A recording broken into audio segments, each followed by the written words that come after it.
Hello నిషా, ఎక్కడికి వెళ్ళిపోయావే? ఇంకా ఇంటికి రాలేదేంటి? మాట్లాడేది నిషా కాదండి. ఎవరు మీరు? అసలు మా అమ్మాయి ఫోన్ మీ దగ్గర ఎందుకుంది? మీ అమ్మాయి ప్రస్తుతం హాస్పిటల్లో ఉంది. హాస్పిటలా? ఏంటి, నిషా హాస్పిటల్లో ఉందా? నిషాకేమైంది? మా అమ్మాయికి ఏమైంది? ఇప్పుడు ఎలా ఉంది? అంటే మేడం అది అడుగుతుంది నిన్నే కదా, అంతలా సాగదీస్తావేంటి? ముందు నా కూతురికి ఏమైందో చెప్పండి. తనకి యాక్సిడెంట్ అయిందండి. ఏంటి, యాక్సిడెంట్ అయిందా? బాగా దెబ్బలు తగిలాయి, రక్తం కూడా చాలా పోయింది. పరిస్థితి కొద్దిగా క్రిటికల్ గా ఉంది. మీరు వెంటనే హాస్పిటల్కి రండి. ఏ హాస్పిటల్? ఎక్కడా? సునంద హాస్పిటల్ అండి. ఓకే, నేను ఇప్పుడే బయలుదేరుతాను.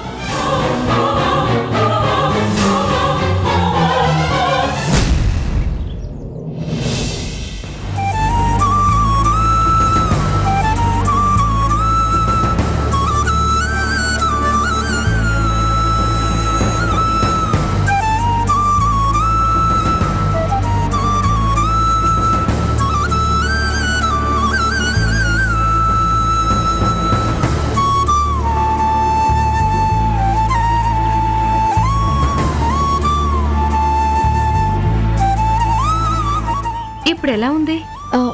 పర్లేదండి. నేను 2 నంబర్లు ఇస్తాను, నా హస్బెండ్ది, నా తోడి కోడలిది. వాళ్ళకి కాల్ చేసి హాస్పిటల్కి రమ్మని చెప్తారా? సరేనండి.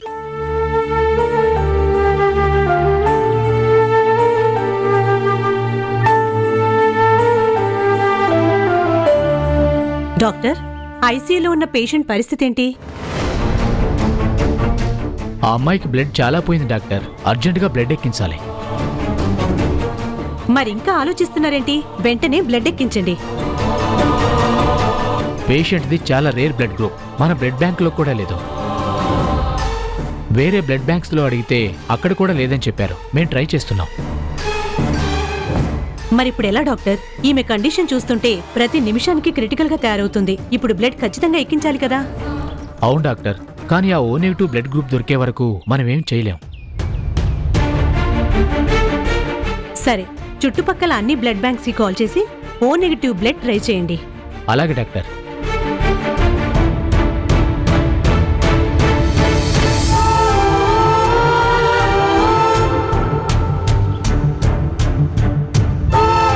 మేడం కాల్ చేసి రమ్మని చెప్పాను. సిస్టర్, చెప్పండి మేడం. డాక్టర్స్ మాట్లాడుకుంటున్న బ్లడ్ గ్రూప్ దొరకడం చాలా కష్టం కదా సిస్టర్? అవునండి, ట్రై చేస్తున్నాం. నాది కూడా అదే బ్లడ్ గ్రూప్ సిస్టర్. వీలైతే నా బ్లడ్ తనకి ఎక్కించండి. మీదా? అవును. మీరు ఒకసారి డాక్టర్ గారిని పిలవండి, నేను మాట్లాడతాను. సరేనండి.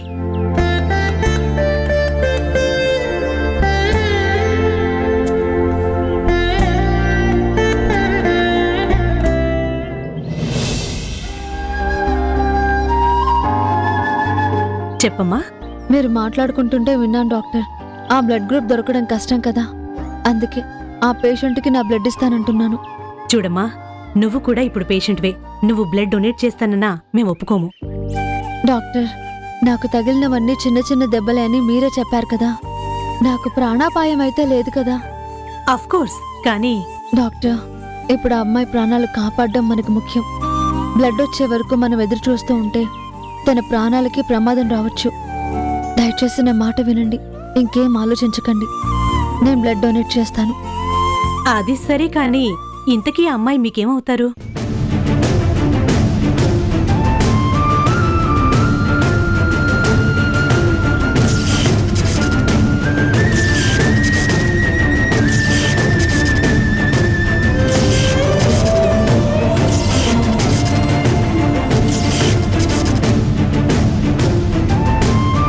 తను నా ఫ్రెండ్ డాక్టర్. దయచేసి వెంటనే నా బ్లడ్ తనకు ఎక్కించడానికి ఒప్పుకోండి. సరేనమ్మా. సిస్టర్, వెంటనే ఆ ఏర్పాట్లు చూడు. Okay madam.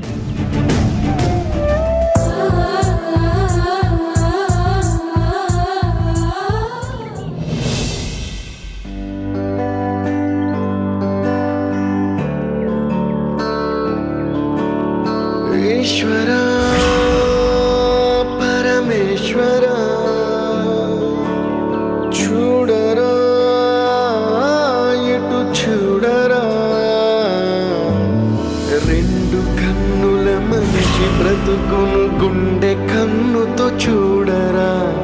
ఎదుట పడని వేదనలను నుదుటి కన్నుతో చూడరా ఈశ్వరా పరమేశ్వరా చూడరా ఇటు చూడరా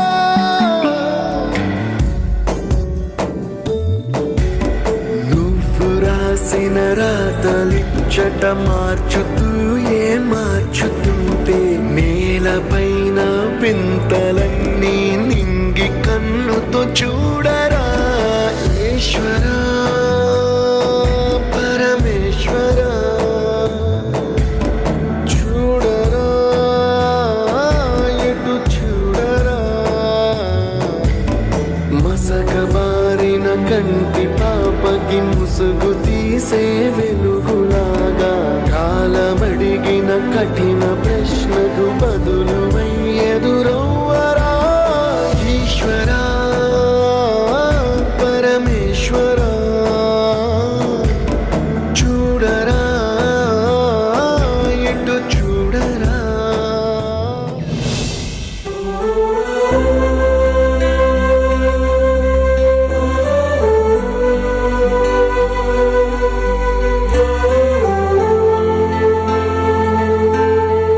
నీకు ఇప్పుడు ఎలా ఉంది? పర్లేదండి. అసలు ఈ యాక్సిడెంట్ ఎలా జరిగింది?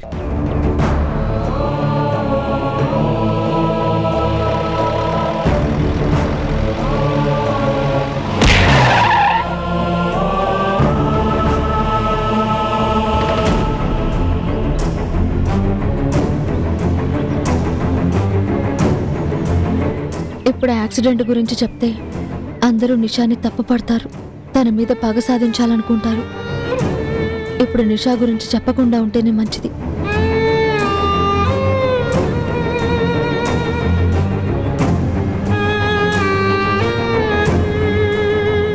ఉషా, యాక్సిడెంట్ ఎలా అయిందమ్మా? ఏమో బావగారు, నాకు సరిగ్గా గుర్తు రావడం లేదు. ఏమా ఉషా, ఓకేనా? ఇప్పుడు తనకి ఎలా ఉంది డాక్టర్? నథింగ్ టు వరీ, చిన్న చిన్న దెబ్బలే, త్వరగానే రికవర్ అయిపోతుంది. మీ వైఫ్ చాలా ధైర్యవంతురాలు, అంతేకాదు చాలా హ్యుమానిటీ కలిగిన అమ్మాయి కూడా. ఏం జరిగింది? ఈ అమ్మాయి పరిస్థితి ఇలా ఉండి కూడా మరొకరికి రక్తదానం చేసింది.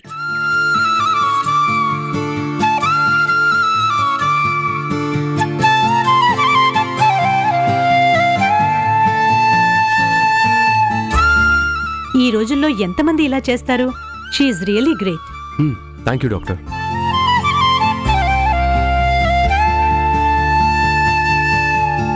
ఏంటి ఉషా ఇది?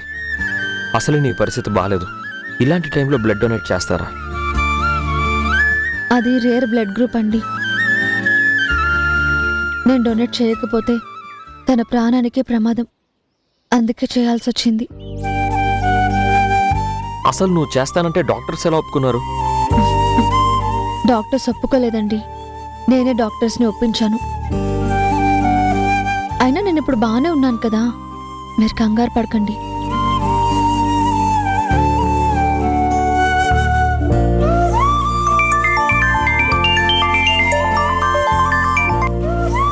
చెప్పరా. అవునా, సరే, మేము హాస్పిటల్లోనే ఉన్నాం. తరుణ్ కాల్ చేశాడ్రా. ఈ యాక్సిడెంట్ అయిన ఏరియా ఎస్ఐ ఉషా దగ్గర నుంచి స్టేట్మెంట్ తీసుకోవడానికి హాస్పిటల్కి వస్తున్నాడు. స్టేట్మెంట్ దేనికి? యాక్సిడెంట్ కదా, అనుకోకుండా జరిగిందా, ఎవరైనా కావాలనే చేశారా, ఎంక్వైరీ చేయాలి కదా, అందుకే వస్తున్నారు.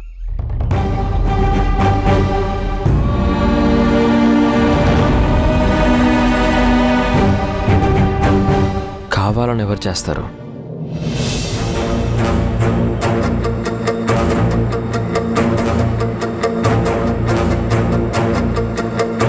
అయ్యో, నా కూతురికి ఇప్పుడు ఎలా ఉందో, అసలు దానికి ఇలాంటి పరిస్థితి ఏంటో.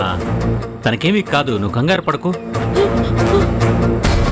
నిషా ఎక్కడుందమ్మా? ఇట్ సైడ్ ఉంది.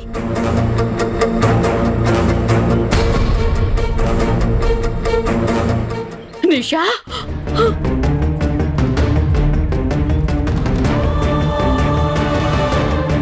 నిషా ఏమైంది నీకు? ఒక్కసారి కళ్ళు తెరు నిషా. నిషా అయ్యో ఎవడే నిషాని లేవమని చెప్పండి. అయ్యో అది ఇలా పడుంటే నా మనసు తట్టుకోలేదండి. నిషా నిషా ఏమైంది? నిషా ఒకసారి నన్ను చూడు నిషా. అమ్మను వచ్చాను నిషా. ఒకసారి నన్ను చూడు నిషా. లేమ్మా అమ్మను వచ్చాను నిషా. నిషా లేమ్మా. ఏమండి అమ్మా, తనకి ట్రీట్మెంట్ జరుగుతుంది, అనవసరంగా డిస్టర్బ్ చేయకండి. నా కూతురికి ఏమైంది డాక్టర్? ఇప్పుడు తన పరిస్థితి ఏంటి? తనకు చాలా బ్లడ్ లాస్ అయింది. 2 hours గడిస్తే కానీ పరిస్థితి ఏంటో మేము చెప్పలేము. దయచేసి మీరు బయట వెయిట్ చేయండి. మా కూతురికి ఇలా ఉంటే మమ్మల్ని బయటకు వెళ్ళిపోమంటారా? లేదు, నా కూతురు వదిలేసి నేను ఎక్కడికి వెళ్ళను. నిషా నిషా ఒక్కసారి నన్ను చూడు నిషా. అమ్మను వచ్చాను నిషా. సార్, నిషా, దయచేసి నిషా. ఆమెను బయటికి తీసుకెళ్ళండి. ఒకసారి లేమ్మా. ఏదైనా అవసరమైతే మేమే పిలుస్తాం. స్వర్ణ. కళ్ళు తెరవే. పద బయటికి. నేను రాను. రా పద. నిషా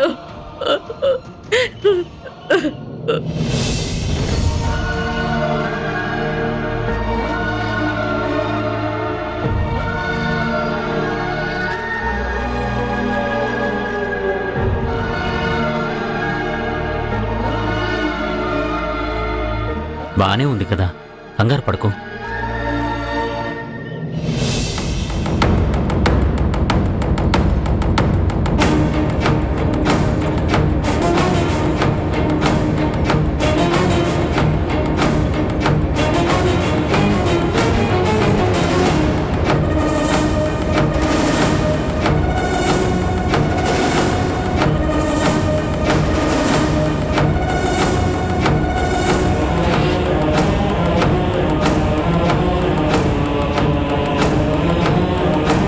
ఏమండి వీళ్ళేంటి ఇక్కడ ఉన్నారు?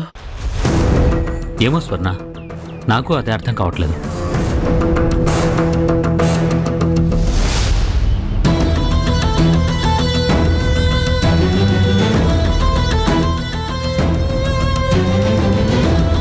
వీళ్ళేంటి ఇదే హాస్పిటల్లో ఉన్నారు? ఏమై ఉంటుంది? మనకెందుకన్నయ్య, పద.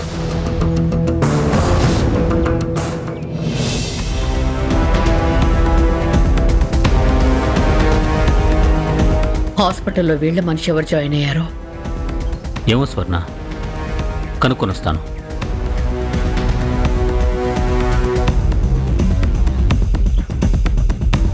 స్వర్ణ, ఏమన్నారండి?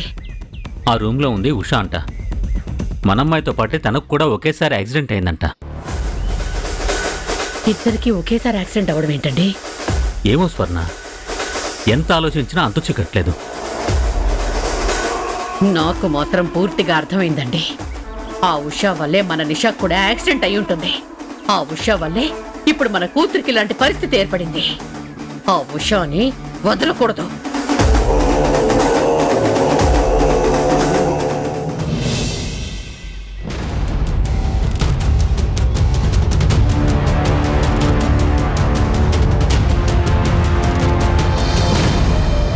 ఉషా గారు, ఈ యాక్సిడెంట్ ఎవరైనా కావాలని చేసినట్టు అనిపించిందా?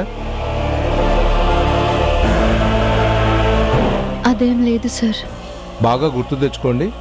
మీకు తెలిసిన వాళ్ళు కానీ మీతో శత్రుత్వం ఉన్నవాళ్ళు కానీ మీ మీద టార్గెట్ చేసినట్టు మీకు ఏమైనా అనిపించిందా? ఆ, అదేం లేదు సార్. అనుకోకుండా జరిగిన యాక్సిడెంట్ ఇది. ఈ యాక్సిడెంట్ జరిగింది నిషా అనే అమ్మాయి వల్ల.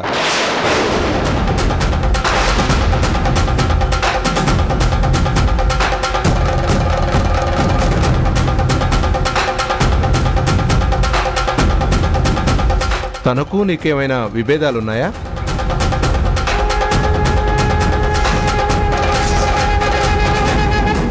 చెప్పండి ఉషా గారు, తనకు మీకేమైనా శత్రుత్వం ఉందా?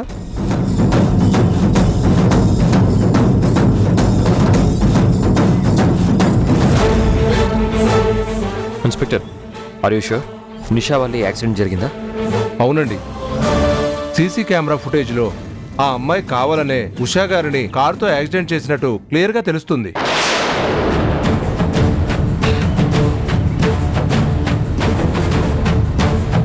కానీ ఉషా గారు మాత్రం అదేమీ లేదంటున్నారు. ఆమె కారు యాక్సిడెంట్ చేసి వెళ్తూ ఉంటే కారు కంట్రోల్ తప్పి ఫార్వర్డ్ని హిట్ చేసి తనకు కూడా యాక్సిడెంట్ అయింది. ఇదంతా సీసీటీవీ కెమెరాలో రికార్డ్ అయింది.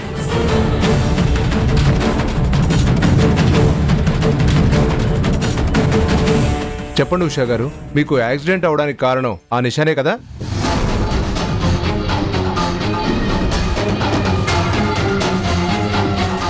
అదేం లేదు అస్సయ్య గారు, ఇది అనుకోకుండా జరిగిన యాక్సిడెంట్ మాత్రమే. చూడండి, మీరు చెప్పిన స్టేట్మెంటే నోట్ చేసుకోవాల్సి వస్తుంది. మీరు నిజం చెప్పకపోతే తప్పు చేసిన వాళ్ళే తప్పించుకునే అవకాశం ఉంటుంది. మళ్ళీ అడుగుతున్నాను, నిజం చెప్పండి. లేదు అస్సయ్య గారు, ఈ యాక్సిడెంట్ నిషా కావాలని చేసిందని నేను అనుకోవడం లేదు. ఏదో పొరపాటుగా జరుగుంటుంది. మీరు ఆ అమ్మాయిని కాపాడాలనే ఉద్దేశంతోనే అబద్ధం చెప్తున్నారనిపిస్తుంది. కానీ సీసీటీవీ కెమెరాలు చెప్పిన నిజాల్ని మేమంత త్వరగా వదిలిపెట్టాం. మళ్ళీ ఇన్వెస్టిగేషన్ చేస్తాం. వస్తాం.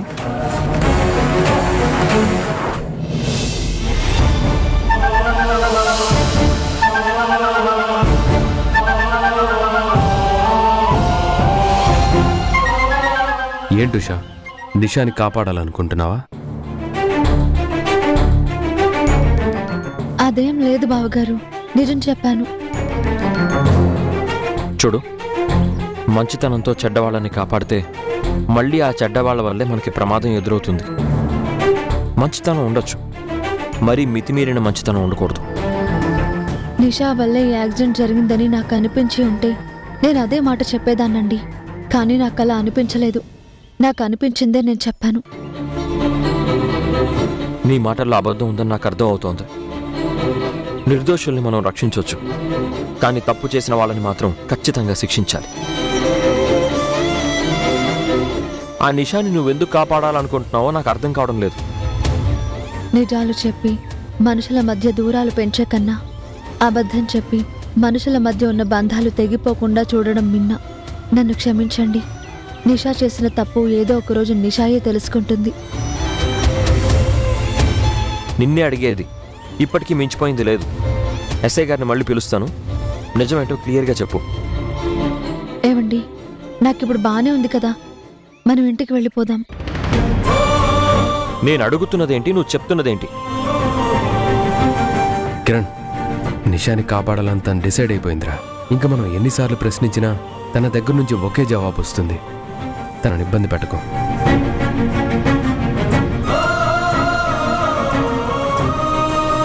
రే, నువ్వు ఇక్కడే ఉండు. నేను డాక్టర్ దగ్గరికి వెళ్ళి ఎప్పుడు డిశ్చార్జ్ చేస్తారో కనుక్కొని వస్తాను.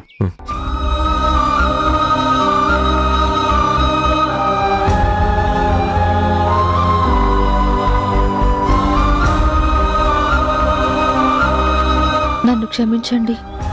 నేను మీకు అబద్ధం చెప్పాను. కానీ నిజం చెప్తే అసలే నిషా అంటే ఇష్టం లేని మీరు తనతో గొడవ పెట్టుకుంటారు. అది నాకు ఇష్టం లేదు.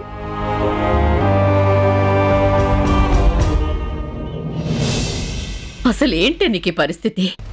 యాక్సిడెంట్ ఎందుకయింది? ఎవరి వల్ల అయింది? నిన్నేనే అడిగేది. యాక్సిడెంట్ ఎలా జరిగింది? స్వర్ణ, మన చుట్టూ మనమే ఒక లోతైన గొయ్యి తవ్వుకొని భయపడాల్సిన అవసరం లేదు. ఇక నిశ్చింతగా ఉండొచ్చు అని అనుకుంటే ఎలా? అసలు ఏం మాట్లాడుతున్నారండి మీరు? నీ కూతురు చేసిన పని మున్ముందు మన చుట్టూ ఉచ్చులా బిగుసుకోవడానికి సిద్ధంగా ఉంది.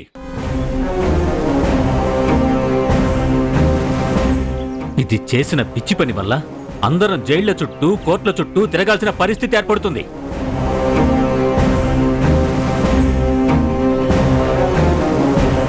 ఉషా వల్ల నిషాకి యాక్సిడెంట్ అయిందని మనం అనుకుంటున్నాం. కానీ నిషాయే ఉషకి యాక్సిడెంట్ చేద్దామని ప్రయత్నం చేసింది.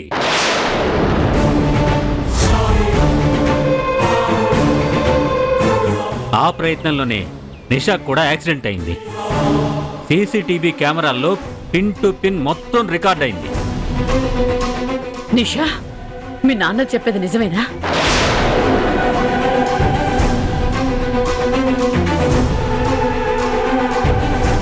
చూడు నిషా, పంతం పట్టుదల ఉండొచ్చు, కానీ వాటి వల్ల మన జీవితం నాశనం కాకూడదు.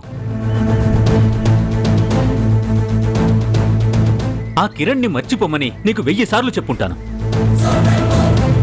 వాణ్ణి మర్చిపోలేక వాళ్ళ మీద పగ సాధిస్తాను అని అనవసరంగా పిచ్చి పిచ్చి పనులన్నీ చేస్తున్నావు. ఇప్పుడు పోలీసులు ఎంక్వైరీ చేయడం మొదలు పెడితే నీ జీవితమే నాశనం అయిపోతుంది. నీతో పాటు మేం కూడా కోర్టుల చుట్టూ తిరగాల్సి వస్తుందమ్మా. ఏమిటి అసలు దానికి ఒంట్లో బాగోలేదు. ఇలాంటి మాటలన్నీ దాన్ని ఇంకా ఎందుకంటే అలా బాధ పెడుతున్నారు? స్వర్ణ, నువ్వు ఆపుతావా? మనం దీన్ని గారాబం చేసి పెంచడం వల్లే ఇలా తయారైంది. దీనికి ఎంతో గొప్ప జీవితం ఇవ్వడానికి మనిద్దరం సిద్ధంగా ఉన్నాం. ఇంకా దీని బతుకుని స్వర్గంలా మార్చడానికి మన ప్రయత్నాలు మనం చేస్తున్నాం. కానీ మన నిషా కిరణ్ మీద, ఉషా మీద పగ పెంచుకుంటూ టైం వేస్ట్ చేసుకుంటుంది. ఇప్పుడు తన ప్రాణం మీదకి తెచ్చుకుంది. ఏమిటి ప్లీజ్ మీరు కాస్త ఆగుతారా? నన్ను మాట్లాడి స్వర్ణ. చూడు నిషా, నువ్వు మాకు ఒక్కగానొక కూతురివి. నీకు చిన్న దెబ్బ తగిలినా మేము తట్టుకోలేమమ్మా. అలాంటిది నువ్వు ఇలాంటి పరిస్థితిలో ఉంటే మేము ఎలా తట్టుకోగలం అనుకుంటున్నావు? ఇప్పుడు కొన్ని దెబ్బలతో పోతుంది, కానీ నువ్వు చేసే పిచ్చి పనుల వల్ల నీ జీవితం మీదే దెబ్బ పడేలా చేసుకుంటున్నావు. ఆ కిరణ్ని, ఉషని ఏదో చెయ్యాలన్న ప్రయత్నంలో నీ బతుకు నువ్వు పాడు చేసుకోకమ్మా. ఏమిటి ఆపుతారా? అసలే దాని పరిస్థితి బాగోలేదు. ఇప్పుడే మీకు ఇష్టం వచ్చినట్టు తనకి క్లాస్ తీసుకుంటున్నారు. కాసేపు మీరు ముందు బయట వెయిట్ చేయండి. తనతో ఎలా మాట్లాడాలో, ఏం మాట్లాడాలో నాకు తెలుసు. ముందు మీరు వెళ్ళండి.